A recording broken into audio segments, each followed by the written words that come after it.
Esta é a imaxe que se repite ultimamente en todas as administracións de lotería. O 22 de decembro está a volta da esquina e ninguén se quere quedar sen o seu boleto. Hai moita xente que sí que ven comprar porque di que, bueno, que agora como están pedindo salud igual toca. Pero sí que se nota a afluencia de xente agora, nestos días sí que se nota. Hai que poñer un pouco de ilusión, que xa está o ambiente bastante triste.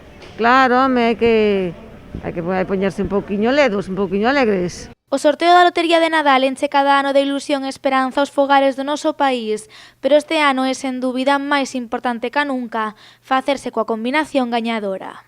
Oxalá, se estudar iba a queimalos todo, pero non. Todos os anos que voto penso que vai tocar, todos os anos. Este ano tamén, máis que nunca, máis suerte que nunca debemos de ter. Ya he comprado uno, ahora mismo. ¿Solo uno vas a comprar este año? Hoy a caer alguno más, pero ir poco a poco. No hai que ser avariciosa tampouco. Cada pontevedrés gastarás este ano uns 60 euros de media na Lotería de Nadal. Ademais, a generosidade está moi presente nos fogares da Boa Vila, porque a mirán de parte deles compartirán os seus boletos cos seus achegados. Doulle un a cada fillo, 4. E os outros, os netos, e para min. Polo xeral, se é coa familia, con miña nai, miña fermán, con algún indirecto, como algún primo, así que me din, pois, se hai algún número guapo que lle guste, eu anoto algún número, yo os doi, e pois píllame este ou este, depende. Más mi marido que yo para mí solamente, si toco para mí. Y después repartiríamos con ellos.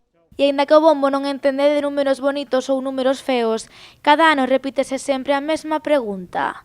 É mellor elixir os números ao azar ou é mellor escollelos previamente?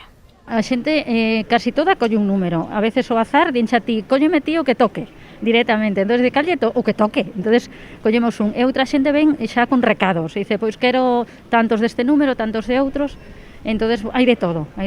Hai moita xente que ten as datas do nacemento do fillo, non sei que, tal, e outra xente o que me deas, o que sala da máquina, o que che guste, o que che veña a man, o que máis rabia che dea.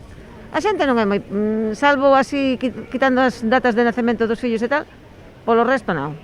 A posibilidade de gañar a Lotería de Nadal é moi baixa, pero como di o refrán, a esperanza é o último que se perde. 22, aquí estamos, esperándovos para celebralo, que vai tocar aquí en Pontevedra, se pode ser na miña administración.